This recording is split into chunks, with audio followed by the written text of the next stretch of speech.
Estou aqui hoje para falar um pouco sobre ensino de ciências em ambientes não formais. Eu sou Luciano, sou professor do Departamento de Física da Faculdade de Filosofia, Ciências e Letras de Ribeirão Preto, da Universidade de São Paulo.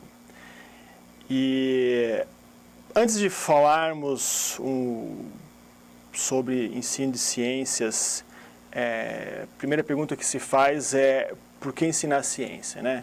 Então pode ter vários argumentos, né? Um dos professores, o americano Jack Hazard, ele resume isso em 4 principais argumentos, né? Argumentos econômicos, democráticos, habilidades específicas e culturais. Assim, sem entrar em muitos detalhes, assim, mas quem tiver interesse em saber o motivo desses argumentos, você pode acessar a página dele.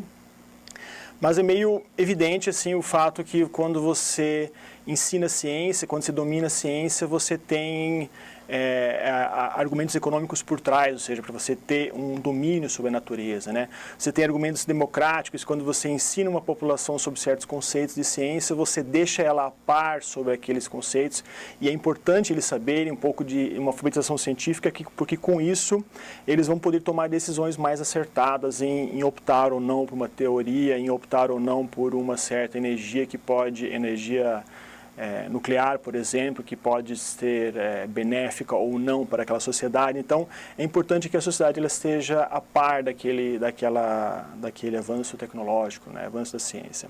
E, por fim, as habilidades específicas são o que você precisa dominar, então, a ciência. Então, você tem que formar as pessoas para ter habilidades para conseguir dominar aquela ciência, né, aquele conhecimento. E, por fim, o outro argumento é o argumento cultural, ou seja, quando você introduz um certo conhecimento científico na população, você está introduzindo isso na cultura da população. Então, esse é o quarto argumento que você, vamos falar assim, que justifica o porquê de ensinar ciência para uma população. Entrando agora nos 2 projetos que eu coordeno dentro dessa área de ciência, ensino de ciências em ambientes não formais, o primeiro deles é o Circo da Física. O Circo da Física ele é um projeto que é uma peça de teatro. Essa peça de teatro ela interage muito com a plateia, em que você tem uma interação com as pessoas, ou seja, apresentando experimentos científicos, encantando a plateia com experimentos belos, né, desafiadores, que desafiam o senso comum. O segundo projeto que eu coordeno dentro dessa temática de alfabetização científica em ambientes não formais é um projeto que eu chamo de Luz no Ensino Fundamental, e ele visa levar para crianças de 7 a 10 anos conceitos de física, de luz especificamente, né, com essa temática, né. E o desafio que a gente colocou nesse projeto é como que você consegue levar conceitos tão abstratos, que são os conceitos de ótica, os conceitos ligados a lentes, a lasers, a LEDs, a luminosidade, reflexão, fenômenos de difração, ou seja, coisas complexas, né, de composição e decomposição de cor, para essa faixa etária. Então, foi um desafio, e a proposta que eu coloquei foi baseada nesses 2 livros, né? Usei esses 2 livros como uma referência principal. O primeiro, ele usa a literatura como divulgação científica, então ele destaca os principais pontos que você precisa ter para levar os conceitos de ciência através da literatura. E um outro livro que eu usei também é esse chamado As Duas Culturas, né? Que esse autor ele destaca a separação que há entre as ciências da natureza e as ciências humanas, por exemplo, as ciências humanas. Então esse autor ele fala que há um distanciamento muito grande, né, entre essas 2 ciências da natureza e as ciências humanas, e o que eu consegui com esse projeto é unir esses 2 conceitos, né, e propor para essas crianças aqui uma forma de levar o conceito de ciência através da literatura. Como que você faz isso? Claro que o projeto é um pouco amplo, tem várias atividades, né? Então, uma das atividades é você formar os professores, né? Você precisa formar os professores na parte de ótica, na parte de escrita criativa, de maneira que os professores consigam produzir as suas histórias, produzir a sua literatura e levar para essas crianças.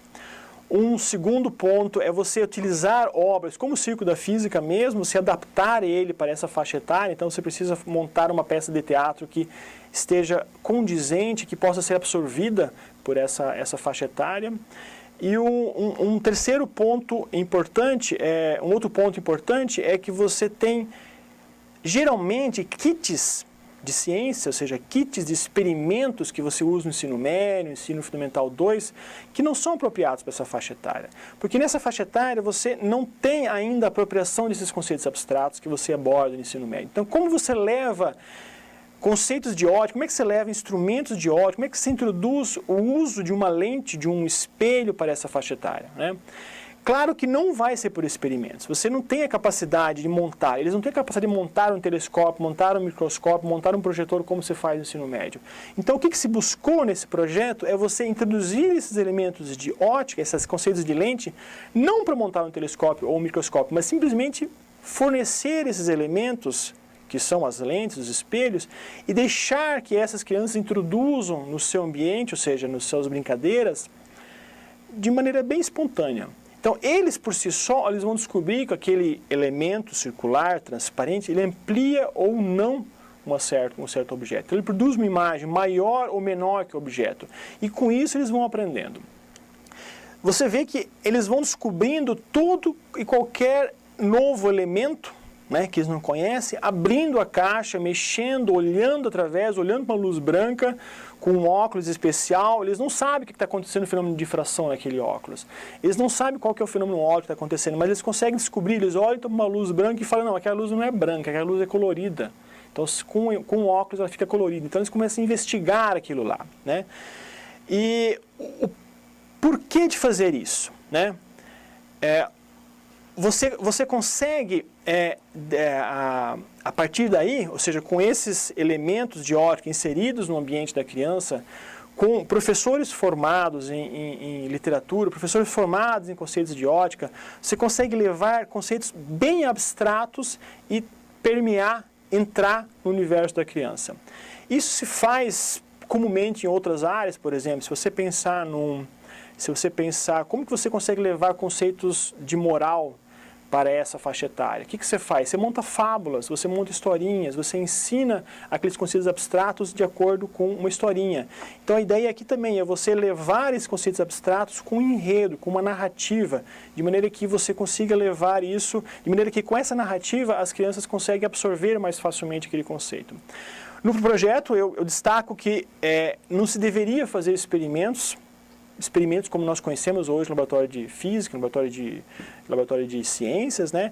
Porque eles não conseguem apropriar, aquilo lá é muito artificial. Então, a forma que nós conseguimos é usar aquela característica intrínseca dessa faixa etária, que são crianças que têm uma capacidade altíssima de explorar as coisas, eles se encantam com qualquer coisa que você colocar na mesa, qualquer coisa que você levar na sala de aula com essa faixa etária, você verá um encantamento muito superior ao encantamento que você veria no ensino médio, no ensino fundamental 2, e dessa maneira você consegue facilmente introduzir esses conceitos, sem a necessidade de introduzir experimentos sistemáticos, padronizados e que tragam um resultado final, como você vê no ensino médio, né? Esses projetos eles foram desenvolvidos na Universidade de São Paulo, sempre com o apoio de uma agência financiadora, como o CNPq, e esse último, né, ele teve um apoio do Instituto TIM também. Obrigado.